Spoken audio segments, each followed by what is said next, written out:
Bonjour à tous, très chers élèves, j'espère que vous allez bien.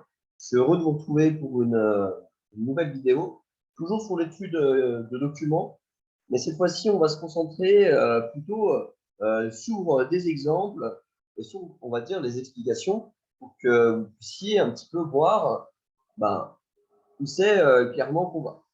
Donc, bon, ce que je vais vous montrer, ça va être en quelque sorte des modèles, même si j'aime pas ce mot. Mais en tout cas, c'est de cela qu'il faudra s'inspirer si vous voulez réussir euh, votre travail pour le baccalauréat. C'est parti, je vais me mettre en partage d'écran. Donc ça, c'est le travail de base, d'accord, sous le DM que je vous avais proposé.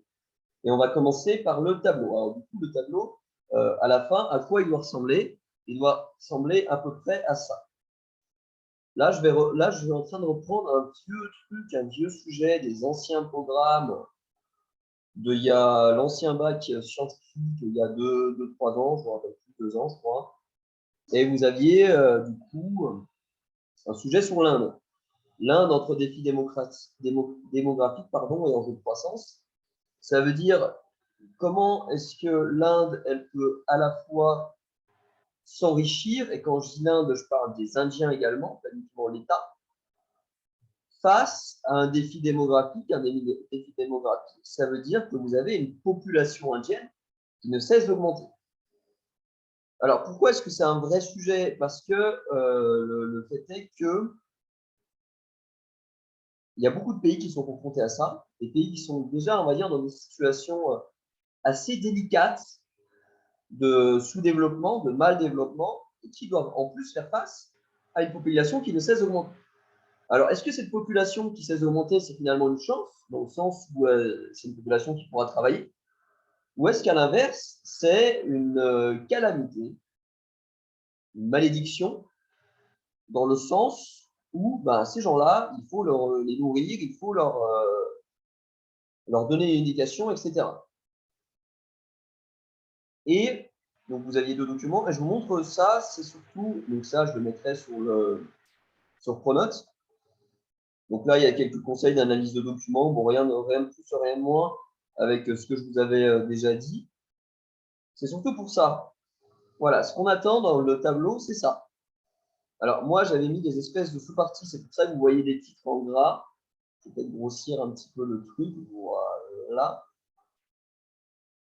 Et vous aviez toutes des citations. Vous voyez plein de citations entre guillemets, etc., etc.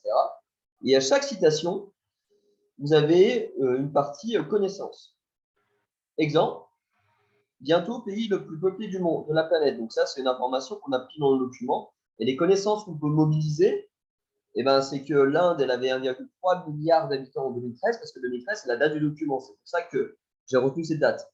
Qu'elle a 1,37 milliard d'habitants en 2020, parce que au moment où les salaires ont fait ce devoir, c'était en 2020. Et que l'Inde devrait bientôt dépasser la Chine à l'horizon 2022-2025, etc. Donc ça, clairement, élément du texte, bientôt le pays le plus peuplé de la planète, élément de connaissance, et on chiffre 1,3 milliard d'habitants en 2013, 1,37 milliard d'habitants en 2020, et bientôt le pays le plus peuplé de la planète. Autre exemple, là par exemple, on parlait des inégalités persistantes. Et là pareil, donc là avec différentes citations du texte sur cette thématique, vous voyez ici. Et là, c'est pareil, on a des inégalités persistent, disparités de développement engendrent un exode rural, etc. On cite des exemples comme les POV de Dharavi et de Mumbai, etc. Vous aviez une seconde partie, donc la situation démographique de l'Inde, un frein pour le développement actuel. Une surpopulation indienne comme une malédiction. Des enfants en situation de mal-développement. Donc là, on voit avec plusieurs citations sur la situation des femmes. On va parler par exemple de la citation que j'ai prise pour la situation des femmes. Donc le texte disait la participation des femmes au monde du travail, donc qui est limitée, vision traditionnelle du rôle des femmes dans la société, leur taux d'activité est beaucoup plus bas que presque partout ailleurs. Et là, après, citation que vous pouvez prendre, élément de connaissance que vous pouvez prendre sur la citation du texte, Les traditions défavorables aux filles ont engendré le problème de manque de femmes estimé à 177 millions par l'ONU. L'Inde a compté un ratio de 120 garçons pour 100 filles. Cela s'explique par le fait qu'avoir une petite fille peut être socialement mal perçu. Selon des chercheurs, ce sexisme tuerait près de 239 000 petites filles indiennes. Donc là, on va dans le détail. Toujours pareil, citation du texte qu'on combine, on va dire, avec des éléments de connaissance un peu plus précis. Éléments de connaissance qu'on peut retrouver à la fois dans le cours. Vous avez beaucoup de choses dans le cours que vous devez mobiliser par rapport aux citations du texte. Et aussi éléments que vous pouvez retrouver peut-être dans le manuel ou également en faisant des recherches, pourquoi pas, sur Internet. Donc voilà, je vous laisserai regarder, l'essentiel étant, et pour me répéter, mais vous savez bien que l'apprentissage, c'est l'art de la répétition, de joindre des citations du texte avec des éléments de connaissance beaucoup plus précis. Donc, c'est de cette manière-là que vous devez remplir le tableau. Alors, vous n'êtes pas obligé d'en faire autant, bien sûr. Hein. Moi, j'en ai mis des tartines lorsque je parle lors des éléments de connaissance. Vous n'êtes pas obligé d'en faire autant. Mais c'est cette méthode-là que vous devez clairement appliquer pour réussir le tableau. Après, on va passer à la rédaction. Donc, pour la rédaction, je n'avais pas fait un corrigé écrit sur ce sujet sur l'Inde. Je vais vous montrer un autre sujet parce que je pense qu'il va un peu plus vous parler, puisque vous avez vu ça l'année dernière. Donc, on va aller cette fois-ci en histoire. Donc, on est en histoire sur un sujet que vous avez traité l'année dernière en troisième, ou plusieurs années auparavant si vous êtes en seconde, ou que vous êtes en train de traiter cette année si vous êtes en terminale. Donc, en quoi les deux documents montrent que la solution finale était préméditée, et vous avez du coup deux documents que je proposais ici. Le premier document, ce sont les lois de Nuremberg de 1935, et le deuxième document, c'est un extrait du discours d'Hitler en janvier 1939. Alors, déjà, au préalable, ce que vous devez faire, c'est définir le sujet. Ben, clairement, c'est la solution finale. La solution finale, c'est quoi? Et ben, c'est le fait d'exterminer tous les juifs d'Europe. D'abord en Allemagne et puis d'Europe, dans la mesure où l'Allemagne nazie, vous le savez, l'Allemagne Hitler contrôlera toute l'Europe pendant la Seconde Guerre mondiale. Prémédité, qu'est-ce que ça veut dire? Ça veut dire que cette solution finale, elle l'avait anticipée. Ce n'est pas quelque chose qui part de nulle part. Ce n'est pas des massacres qui sont engendrés par la guerre. C'est, on avait dit, vas-y, à un moment donné, on va exterminer les Juifs. Et petit à petit, finalement, l'idée, c'est qu'on va commencer à stigmatiser les Juifs, à les montrer du doigt, à dire qu'ils sont responsables du malheur de l'Allemagne, etc., etc., etc. Donc, on va les exclure de la société. On va les exclure de la société. C'est ce qu'on a dans les lois de Nuremberg, avant de, finalement, on va les exterminer tout court. Donc, l'idée, c'est de voir qu'entre les lois de Nuremberg et l'extrait du discours de 1939 d'Hitler, eh ben, il y a eu clairement une montée dans le vocabulaire de la violence. C'est ce qu'on apprend ici, puisqu'en fait, dans les lois de Nuremberg, ça vous l'avez vu, en fait, on va exclure les juifs de la société allemande. C'est ça. Vous voyez, dernier paragraphe, il interdit aux juifs de hisser et d'arborer les couleurs nationales du Reich. Bon, ça veut tout dire.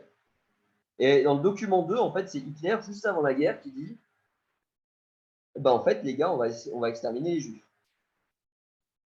Voilà. Donc, on est passé d'un stade à un autre, du stade où on exclut les juifs de la société à on va les exterminer.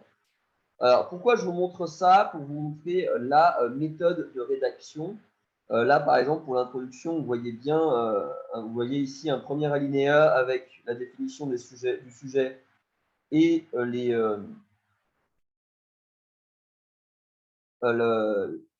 la présentation des documents, pardon. Alinéa, la problématique, et alinéa, vous avez l'annonce ici du plan. Et après, on va dire l'idée, et regardez bien ça, c'est très important, que vous voyez l'interaction entre les citations du document, vu que c'est des textes qui sont entre guillemets, et les éléments de connaissance qu'on apporte derrière. Vous voyez que finalement, c'est ni l'un ni l'autre. Ce n'est ni un assemblage sans aucun sens de citation de texte, et ce n'est pas non plus une rédaction de connaissances qui n'aurait rien à voir avec les documents. C'est un peu des deux. Et pour reprendre une expression qui était dans un point méthode, c'est une espèce de millefeuille. Vous devez si vous avez déjà mangé un millefeuille, ben vous avez la couche de pâte feuilletée, la crème, la couche de pâte feuilletée, la crème, etc. Et si vous avez trop de crème, ben c'est plus un millefeuille, c'est de la crème. Et si vous avez trop de pâte, ben c'est de la pâte feuilletée. C'est dégueulasse de manger que de la pâte feuilletée. Enfin, personnellement, si on me propose un millefeuille avec que de la pâte feuilletée, ça va me déplaire, quoi.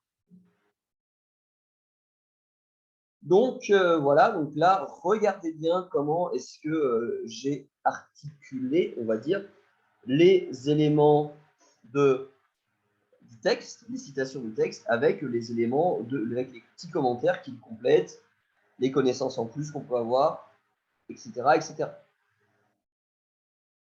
Exemple de connaissances qu'on a ajouté, ben, c'est par exemple par Mein Kampf, qui est le bouquin d'Hitler. Aussi, je parle ici, par exemple, des accords dominiques, etc., etc., etc. Vous verrez ça et regardez bien la manière dont c'est rédigé.